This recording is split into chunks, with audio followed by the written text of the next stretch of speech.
Hello guys, welcome back to Gyan Sthali classes. I hope आप सब अच्छे होंगे। तो चले गाइस, आज की क्लास को स्टार्ट करेंगे। तो आज है आपकी क्लास 4th। इससे पहले आपकी 3 क्लासेस हो चुकी है, नहीं देखी तो जाकर प्लेलिस्ट चेक कर लेना। सारी क्लासेस सीक्वेंस वाइज आपको मिल जाएगी, जिसमें हमने आपका 7 जुलाई को जो आपका सीटेट का पेपर हुआ था उसके क्वेश्चन हमने डिस्कस कर चुके हैं। आज हम आपका यहाँ पर सेकेंड पेपर लेकर आए। चलिए इसके क्वेश्चन देखते हैं। लेकिन क्लास को स्टार्ट करने से पहले अगर आप पेड कोर्सेज में इनरोल करना चाहते हो तो आपको यहाँ पर एक नंबर दिया गया, आप इस पर कॉल करके जो है इनरोल कर सकते हो। प्रयास बैच जो है आपके बैच का नाम रहने वाला है। साथ ही साथ जो आपको यहाँ पर फीस मिलेगी वो बहुत ही कम फीस में आपका यहाँ पर सीटेट का पूरा सिलेबस कंप्लीट कराया जाएगा। PYQ नोट्स PDF सभी चीज़ जो है आपको फ्री ऑफ कॉस्ट दी जाएगी इन सब क्लासेस के साथ। मतलब आप कह सकते हो आपको कंप्लीट कोर्स मिलने वाला है 999 रुपये में। ठीक है, तो चलिए अब अपनी क्लास को स्टार्ट करते हैं। कोई नया जुड़ा हो चैनल के साथ तो सब्सक्राइब कर लेना। तो यहाँ पर है आपका ये फर्स्ट क्वेश्चन जो कि आपका पेपर में पूछा गया था। CDP चाइल्ड एंड आपका डेवलपमेंट एंड पेडागोजी, ठीक है, बाल विकास एवं शिक्षण शास्त्र, जिसे आप CDP के नाम से जानते हो। ठीक है, चलिए आपको बताना है। यहाँ का आपका पहला क्वेश्चन इन्होंने पूछा है, महारत हासिल करने के लिए लक्ष्य निर्धारित करने में छात्र की अभिप्रेरणा और योग्यता के बारे में विचार कैसे प्रभावित करता है। तो इन्होंने क्या कहा कि बच्चे को जो है मास्टरी गोल जो है मतलब गेन करने हैं, उसमें जो आपका मोटिवेशन है और आपकी एबिलिटीज़ है वो किस प्रकार से इफेक्ट डालेगी, ये सीधा क्वेश्चन यहाँ पर पूछा गया। तो यहाँ पर बात करेंगे, सबसे पहला ऑप्शन है आपका है इसमें, यह अक्सर योग्यता के वृद्धिशील दृष्टिकोण में बढ़ती हुई बाहरी अभिप्रेरणा और विश्वास को दर्शाता है। तो यहाँ पर क्या आ गया आपका, इसमें जो आपका फर्स्ट ऑप्शन है इसमें क्या आ गया आपका, एक्सटर्नल मोटिवेशन आ गया और उसके बिलीफ की बात की गई। क्या इससे आप महारत हासिल कर सकते हो किसी चीज़ में? क्या ये आपको अभिप्रेरणा प्रदान करता है? नहीं करता। जब हम बाहरी मोटिवेशन की बात करते हैं, अभिप्रेरणा की बात करते हैं, तो आपका लंबे समय तक नहीं चलता। और जो चीज़ आपकी लंबे समय तक नहीं चलती आप उसमें मास्टरी तो गेन नहीं कर सकते। तो ये तो होगा नहीं, और उससे आपको लंबे समय तक अभिप्रेरणा और योग्यता दोनों ही आपकी इम्प्रूव नहीं होने वाली। तो फर्स्ट तो आपका आंसर नहीं होगा। चलिए आगे बात करेंगे। यह है अक्सर योग्यता के स्थिर दृष्टिकोण में, इन्होंने क्या कहा, स्थिर है दृष्टिकोण में बढ़ती हुई आपका आंतरिक अभिप्रेरणा और विश्वास को प्रदर्शित करता है। इन्होंने क्या कहा कि आपका इंटरनल मोटिवेशन है, बिलीफ है, लेकिन इसमें क्या बता दिया इन्होंने, जो आपकी योग्यता बताई है उसके स्थिर दृष्टिकोण को, बिल्कुल आप कह सकते हो वो फ्लेक्सिबल नहीं है, बिल्कुल आपका एक जगह स्टक हो गया कि वो ना बढ़ रहा है ना घट रहा है। तो ये चीज़ें भी नेगेटिव होते हैं। जब हम महारत हासिल करते हैं तो उसमें हमारी इम्प्रूवमेंट, हमारी अचीवमेंट, ये सारी चीज़ें चलती रहती है। तो ये भी नहीं होगा, क्योंकि स्थिर नहीं होगा, हमेशा क्या होगा, वृद्धिशील होगा। ठीक है, देखो आपको यहाँ पर वृद्धिशील मिला, स्थिर मिला, वृद्धिशील मिला, स्थिर मिला, तो कट कीजिए। जहाँ पर आपका स्थिर है ना तो सेकंड होगा ना ही आपका फोर्थ होगा, और हम फर्स्ट देख ही चुके हैं। तो यहाँ पर क्या आ जाएगा, जो आपका बिल्कुल सही आंसर है, जो पॉजिटिव आंसर है, वो है आपका यहाँ पर आंसर नंबर 3 बिल्कुल सही है। इसमें क्या बताया है आपका, इसमें बताया है कि आपको जो यहाँ पर योग्यता में है वो आपकी वृद्धिशील है, और इसका जो दृष्टिकोण जो है आपका वृद्धिशील है, साथ ही साथ आपका आंतरिक अभिप्रेरणा और विश्वास को दर्शाता है। तो किसे बता रहा है, ये आपका इंटरनल मोटिवेशन को बता रहा है, बिलीफ को आपका इंप्रूव कर रहा है, और दूसरा वृद्धिशील है, तो चीज़ें इनहेंस्ड होगी, बढ़ती चली जाएगी, इंप्रूव होगी, अचीवमेंट आपको मिलेगी। तो इस वजह से आपका थर्ड ऑप्शन बिल्कुल सही है। तो आपको पॉजिटिव चीज़ें देखनी है। ठीक है, अगर आपका बात करें बाहरी अभिप्रेरणा और आपका आंतरिक अभिप्रेरणा, तो इसमें आंतरिक वाली लंबे समय तक चलती है। ठीक है, मतलब मान लीजिए आपको सीटेट पास करना है, या आप किसी 1-2 लोगों के कहने से नहीं कर रहे, आपको पता है सीटेट पास करना, आपकी आंतरिक अभिप्रेरणा है, आपका इंटरनल मोटिवेशन है, क्योंकि अगर आपका सीटेट पास होगा तो ही टीचर बनोगे। तो इस प्रकार से ये चीज़ें जो आपकी बहुत ही पॉजिटिव होती है। तो आपका यहाँ पर थर्ड ऑप्शन बिल्कुल सही है। चलिए आगे बात करेंगे। सेकंड ऑप्शन, सेकंड क्वेश्चन ये है आपका इंक्लूसिव एजुकेशन, समावेशी कक्षाओं के बारे में पूछा है। क्या है, तो पहले ही बताया इंक्लूसिव एजुकेशन जो आपकी फर्स्ट क्लास ली थी उसमें पूरा कॉन्सेप्ट बता दिया था कि आपका होता क्या है समावेशी कक्षा। इंक्लूसिव मतलब सबको एक साथ लेकर आना, एक ही छत के नीचे सबको एक साथ लाना, लेकिन सबकी आवश्यकताओं का ध्यान रखना, इसमें बहुत ज़्यादा कन्फ्यूज़न होता है। ठीक है, तो यहाँ पर पूछा है कौन सा है। चलिए सबसे पहला देखते हैं इन्होंने क्या कहा। ठीक है, इन्होंने क्या कहा, aim to remove all kinds of difference among the children. तो इन्होंने कहा बच्चों के बीच हर प्रकार की विभिन्नताओं को दूर करने का लक्ष्य। आप खुद ही कह रहे हो कि सब प्रकार के बच्चों को लाओ, और यहाँ पर दूर कर रहे हो, भाई विभिन्नता नहीं होनी चाहिए, भाई नेगेटिव चीज़ है, ये तो होगा नहीं। आगे क्या है, यहाँ का पहचानना चाहिए कि हर बच्चा एक ही दर से एक ही समय में सीखता है, समान रेट समान टाइम सेम टाइम, ऐसा तो नहीं हो सकता ना, सेम रेट सेम टाइम से सीख रहे हो। मान लीजिए आप जो क्लासेस है वो 2x पे देखते होगे, बहुत से ऐसे बच्चे जो आपका यहाँ पर नॉर्मल स्पीड में करके देखते हैं, तो ऐसा तो नहीं है ना समान आपका टाइम है, सेम रेट है, तो ये चीज़ें कभी नहीं होती और आप ये चीज़ें फिक्स भी नहीं कर सकते। देख लो जहाँ पर भी क्वेश्चन फिक्स करने के लिए आपको दे दे, कभी आंसर नहीं होगा, बिल्कुल भी नहीं होगा, ठीक है। तो ये तो दोनों होंगे नहीं। आगे बात करेंगे, इसमें क्या कहा, वे विशेष बच्चों की ज़रूरतों को पूरा करने के लिए एक अलग शैक्षिक कार्यक्रम को जो है पेश करते हैं। इन्होंने क्या कहा, स्पेशल चिल्ड्रन। अब बात कर रहे हो समावेशी को, सबको एक साथ ला रहे हो और फिर भी आप क्या करो कि हम बिल्कुल अलग कुछ ऐसे एजुकेशनल प्रोग्राम बनाएं जो कि आपके स्पेशल एजुकेशन के लिए कोई गलत बात है, ठीक है, ये भी नहीं होगा। तो आपका यहाँ पर फोर्थ हो जाएगा, चाहे आपका इसमें कुछ भी दे रखा हो, क्योंकि ये तीन तो होंगे नहीं, तो सीधा क्या फोर्थ आपका आंसर बिल्कुल सही है। चलिए फोर्थ को समझते हैं। इन्होंने क्या कहा, अलग अलग विभिन्नताओं के अनुसार विभेदित निर्देशन दिए जाने चाहिए। मतलब मैंने आपको घर में एग्जाम्पल बताया था कि आपकी मम्मी है, आपके भाई बहन है, सबकी अलग अलग नीड को ध्यान में रखती है, ठीक है। एक ही छत के नीचे रहते हो, एक साथ रहते हो, समान हो मतलब, लेकिन फिर भी सबकी नीड को ध्यान रखती है। तो यहाँ पर ये अलग अलग विभिन्नताओं के अनुसार विभेदित निर्देशन देना चाहिए, ठीक है। तो ये क्या आ जाएगा आपका, इंडिविजुअल डिफरेंसेस होना बहुत ही पॉजिटिव चीज़ें है। चलिए आगे बात करेंगे आपका, इसमें क्या पूछा, पियाजे और वाइगोस्की के सिद्धांत में एक आपकी प्रमुख समानता क्या है। तो इन्होंने पूछा है कौन सी समानता है, चलिए बताइए। तो इन्होंने क्या बताया, जो आपका यहाँ पर संज्ञानात्मक प्रक्रियाओं में संस्कृति की भूमिका, क्या ये हो सकता है। चलिए आगे देखते हैं, भाषा और विचार के बीच में संबंधों को उनके चिंतनों, ये बिल्कुल गलत है। क्या गलत है, क्योंकि भाषा और विचार में जो आपके पियाजे है और वाइगोस्की दोनों की अलग अलग बात इन्होंने कही थी। एक ने क्या कहा कि भाषा पहले आती है, एक ने क्या कहा विचार पहले आता है, दोनों समान गति से चलते हैं।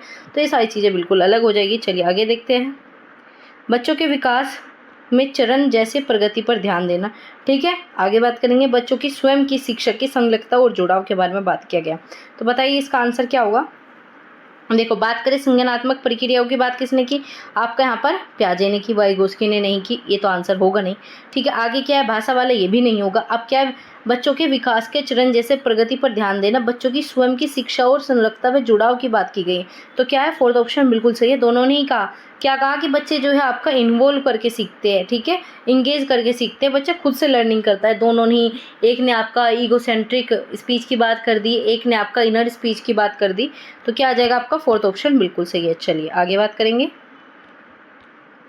यहाँ पर आपका अभिकथन, कारण, रीज़न वाले क्वेश्चन बहुत आए थे पेपर में, 6 से 7 क्वेश्चन आपके दोनों ही पेपर में देखने को मिले थे। तो यहाँ पर बात करेंगे, किशोर अवस्था के दौरान जेंडर अपेक्षा के अनुरूप स्त्रीत्व और आपका पुरुषत्व की परंपराओं का पालन करने के लिए दबाव बढ़ जाता है। जेंडर भूमिकाएं जैविक रूप से निर्धारित की जाती है। तो चलिए बताइए क्या होगा इसमें आंसर, ठीक है। इन्होंने क्या बताया कि जो आपका एडोलसेंस होता है पीरियड, इसमें आपका प्रेशर आ जाता है, जो आपके यहाँ पर स्त्री और पुरुष दोनों की परंपराओं का पालन करने के लिए दबाव बढ़ जाता है। तो बिल्कुल सही है। एडोलसेंस मतलब आपने सभी ने सुना होगा किस चीज़ का है, दबाव का भी हो गया, इमोशनल बच्चे जो है अच्छे से डेवलप नहीं हो पाते, मतलब यहाँ पर जो है संकट का काल है, यहाँ पर बच्चों को पता ही नहीं उसके साथ क्या हो रहा है। तो फर्स्ट ऑप्शन बिल्कुल सही है। अब देखते हैं आपका रीज़न सही है। रीज़न में क्या बता दिया, जेंडर और जेंडर भूमिकाएं जो जैविक रूप से, बायोलॉजिकल नहीं होती, सोशल होती है।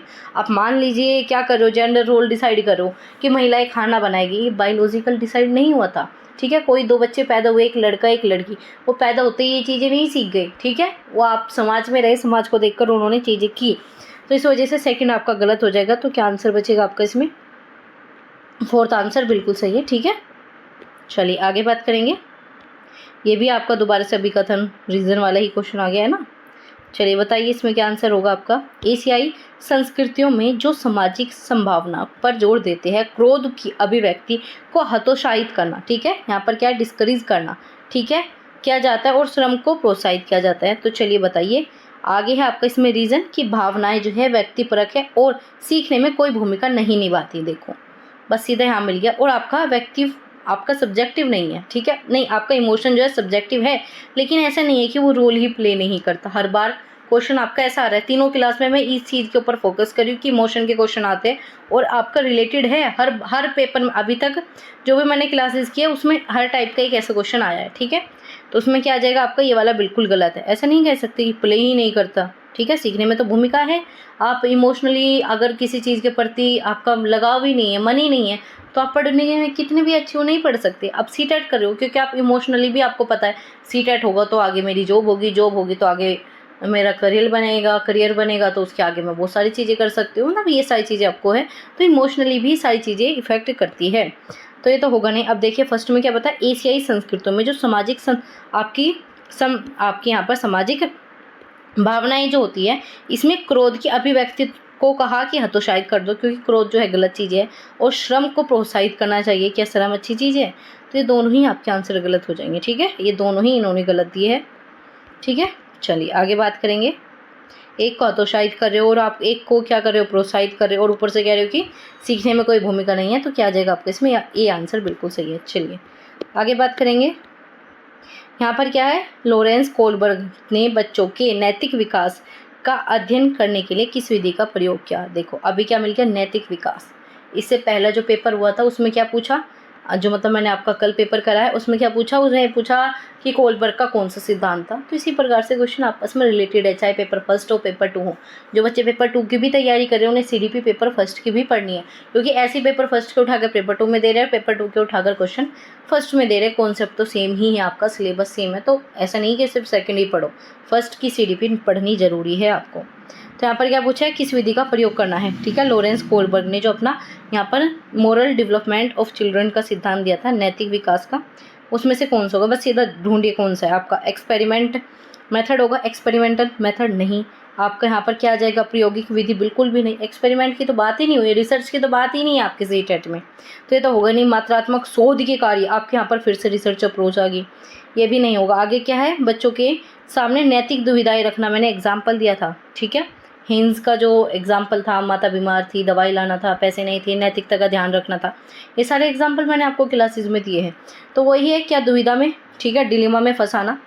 ठीक है, और आगे क्या है, अनुक्रियाओं की समालोचना करना, यही आपका एनालाइज करने की बात की है रिस्पॉन्स को, कि बच्चा क्या रिस्पॉन्स कर पाता है, और डिलेमा में बच्चों को फंसाना। मोरल डिलेमा में ही आपका ये पूरा सिद्धांत फिक्स है, कोलबर्ग का नैतिकता का ही सिद्धांत है।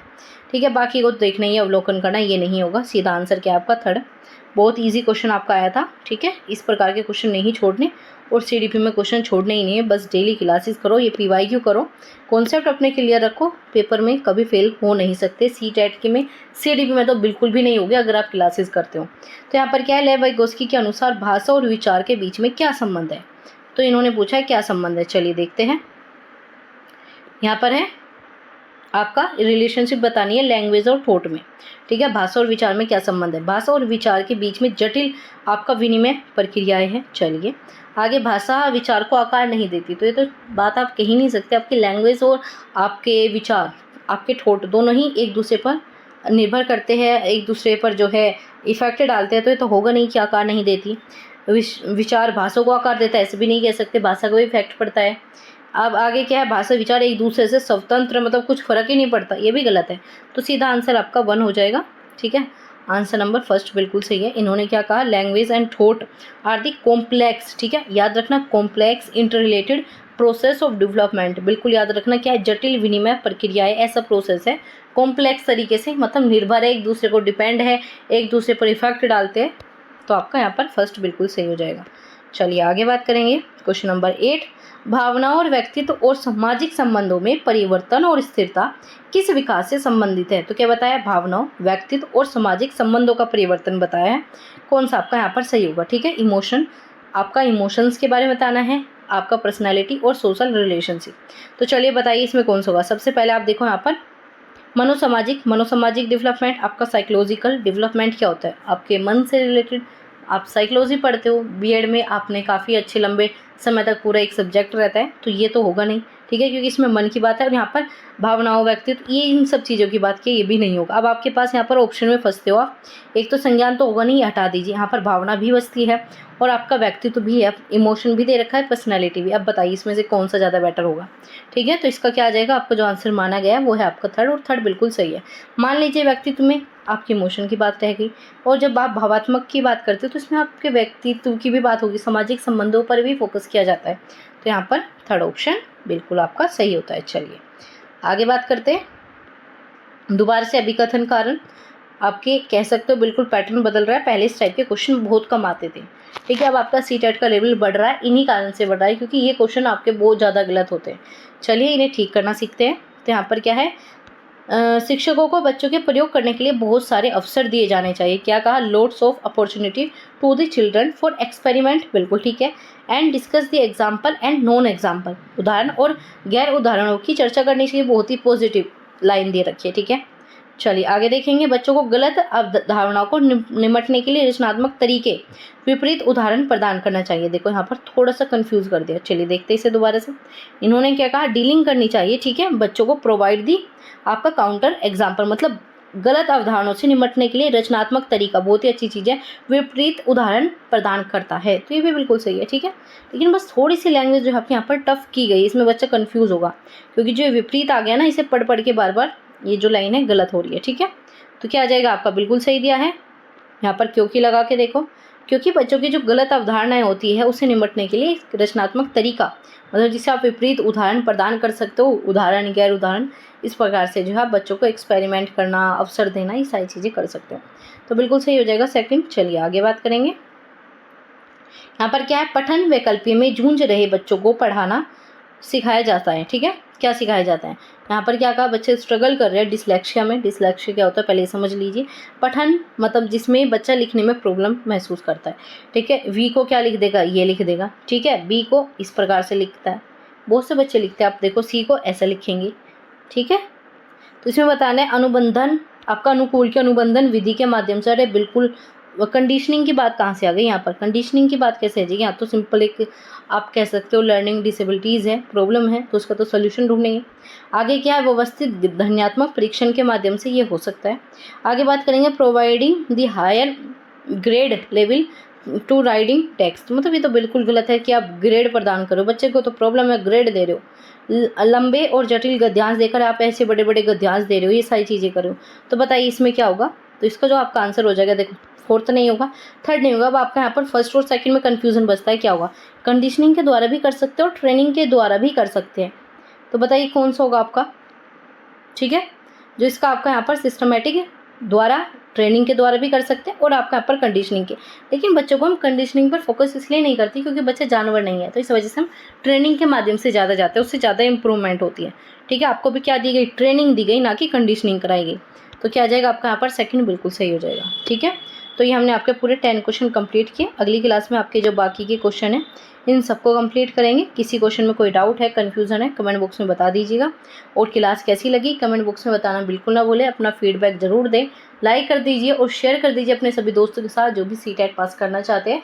और 1 दिसंबर से आपका बैच स्टार्ट हो जाएगा और इन सब की PDF टेलीग्राम चैनल पर मिल जाती है, ठीक है। तो आप उस चैनल का लिंक इस वीडियो के डिस्क्रिप्शन बॉक्स में मिल जाएगा, चैनल के अबाउट सेक्शन में देखने को मिल जाता है, तो आप जाकर वहाँ पर ज़रूर ज्वाइन कर लीजिए। तो चलिए मिलेंगे आपसे, डेली 8 बजे आपकी क्लासेज होती है, तो आप सभी 8 बजे आ जाया करो। तो चलिए मिलते हैं आपसे अगली क्लास में, अपना ध्यान रखिए।